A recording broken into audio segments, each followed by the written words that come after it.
Hi friends, வாங்க இன்றைக்கி நம்ம சன்னா மசாலா எப்படி செய்யலாம் அப்படிங்கிறது பார்க்கலாம். இது பூரி சப்பாத்தி கூட வச்சு சாப்பிடும்போது ரொம்பவும் டேஸ்டியாக இருக்கும். வாங்க எப்படி செய்யலாம் அப்படிங்கிறது பார்க்கலாம். வீடியோக்குள்ளே போகிறதுக்கு முன்னாடி சிபி வ்ளாக் சேனலை சப்ஸ்கிரைப் பண்ணிக்கோங்க அண்ட் பெல் சிம்பிளை கிளிக் பண்ணிக்கோங்க. வாங்க அதுக்கு தேவையான இன்க்ரீடியன்ட்ஸ் என்னென்னு பார்க்கலாம். பெரிய சைஸ் ஆனியன் 2 கட் பண்ணி எடுத்துக்கோங்க. தக்காளி 3 கட் பண்ணிக்கோங்க. கருவேப்பில் 1 கொத்து எடுத்துக்கோங்க. பச்சை மிளகாய் 1 ஸ்லைஸாக கட் பண்ணி எடுத்துக்கோங்க.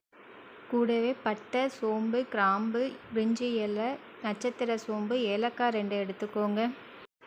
கூடவே இஞ்சி பூண்டு சின்ன வெங்காய பேஸ்ட் எடுத்துக்கோங்க. வரமிளகாய் தூள் 1 ஸ்பூன் எடுத்துக்கோங்க. சன்னா மசாலா 1.5 ஸ்பூன் எடுத்துக்கோங்க. கரம் மசாலா 1 ஸ்பூன் எடுத்துக்கோங்க. கூடவே கொண்ட கடலை 3 to 4 விசில் விட்டு நல்லா வேக வச்சு எடுத்துக்கோங்க. வாங்க எப்படி செய்யலாம் அப்படிங்கிறது பார்க்கலாம். பேன் நல்லா ஹீட் ஆனதுக்கப்புறம் தேவைக்கு ஏற்ற மாதிரி ஆயில் ஆட் பண்ணிக்கோங்க. ஆயில் நல்லா ஹீட் ஆனதுக்கப்புறம் நம்ம எடுத்து வச்சுருக்கிற பட்டை, சோம்பு, பிரிஞ்சி இலை, கிராம்பு, 2 ஏலக்காய் எல்லாம் ஆட் பண்ணிக்கோங்க. ஆட் பண்ணிவிட்டு நல்லா பொரிஞ்சு வந்ததும் கட் பண்ணி வச்சுருக்கிற ஆனியன் ஆட் பண்ணிக்கோங்க.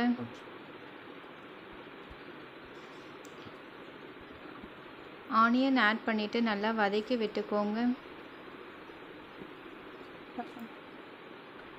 கூடவே கருவேப்பில், பச்சை மிளகாய் ஆட் பண்ணிக்கோங்க. ஆட் பண்ணிவிட்டு நல்லா வதக்கி விட்டுக்கோங்க. ஆனியன் ரொம்ப வதங்க வேணாம்.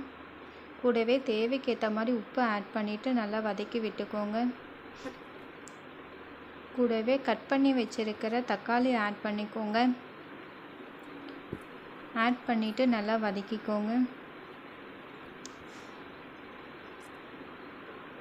நல்லா வதங்கினதுக்கப்புறம் கூடவே நம்ம ஃபைன் பேஸ்ட்டாக அரைச்சி வச்சுருக்கிற இஞ்சி பூண்டு சின்ன வெங்காயம் பேஸ்ட் ஆட் பண்ணிக்கோங்க. கூடவே சன்னா மசாலா 1.5 ஸ்பூன் ஆட் பண்ணிக்கோங்க.